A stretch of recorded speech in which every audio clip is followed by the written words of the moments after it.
एक कहानी लकड़हारा और सुनहरी कुल्हाड़ी।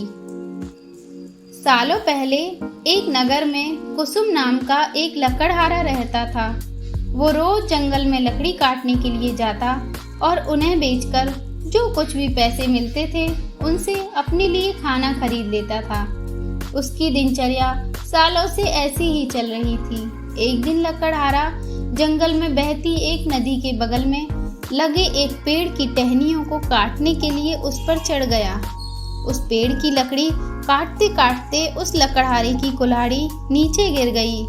तेजी से लकड़हारा पेड़ से उतरा और अपनी कुल्हाड़ी को ढूंढने लगा। उसे लगा था कि नदी के आसपास उसकी कुल्हाड़ी गिरी होगी और ढूंढने पर मिल जाएगी।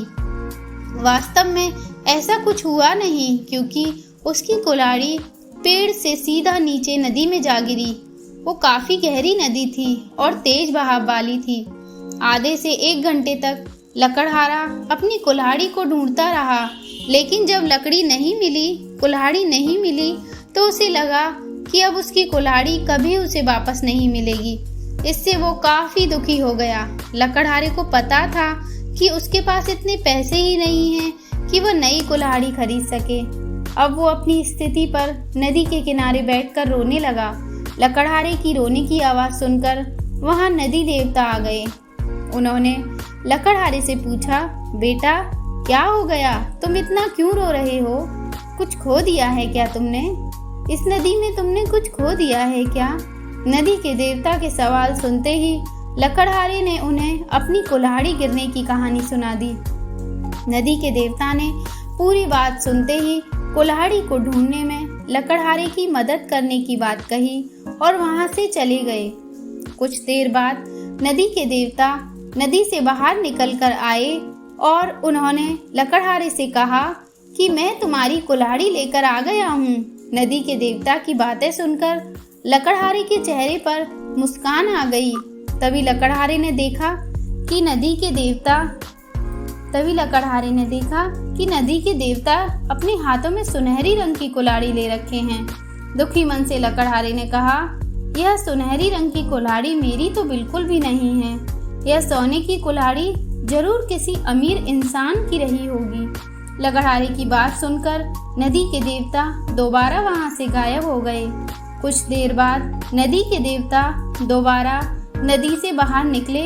इस बार उनके हाथ में चांदी की कुल्हाड़ी थी। उस कुल्हाड़ी को देखकर भी लकड़हारे को खुशी नहीं हुई। उसने कहा, ये भी मेरी कुल्हाड़ी नहीं है, ये किसी दूसरे इंसान की कुल्हाड़ी होगी। आप उसी को ये कुल्हाड़ी दे दीजिएगा, मुझे तो अपनी ही कुल्हाड़ी ढूंढनी है। इस बार भी लकड़हारे की बात सुनकर नदी के देवता फिर वहां से चले गए।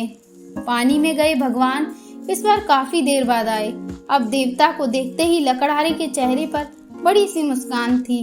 उसने नदी के देव से कहा कि इस बार आपके हाथ में लोहे की कुल्हाड़ी है और लग रहा है कि ये मेरी ही कुल्हाड़ी है। ऐसी ही कुल्हाड़ी पेड़ काटते समय मेरे हाथों से नीचे गिर गई थी। आप ये कुल्हाड़ी मुझे दे दीजिए और दूसरी कुल्हाड़ियों को उनके असली मालिक तक पहुंचा दीजिए। लकड़हारे की इतनी ईमानदारी की और निष्पाप मन को देखकर नदी के देवता को काफी अच्छा लगा। उन्होंने लकड़हारे से कहा कि तुम्हारे मन में बिल्कुल भी लालच नहीं है। तुम्हारी जगह कोई और होता तो सोने की कुल्हाड़ी झट से ले लेता, लेकिन तुमने ऐसा बिल्कुल भी नहीं किया। चांदी की कुल्हाड़ी को भी तुमने लेने से इनकार कर दिया। तुम्हें सिर्फ अपनी लोहे की कुल्हाड़ी ही चाहिए थी। तुम्हारे इतने पवित्र और सच्चे मन से मैं काफी प्रभावित हूँ। मैं तुम्हें उपहार में सोने और चांदी दोनों की ही कुल्हाड़ियाँ देना चाहता हूँ। तुम अपनी लोहे की कुल्हाड़ी के साथ इन्हें भी अपने पास अपनी ईमानदारी के तोहफे के तौर पर रख लो।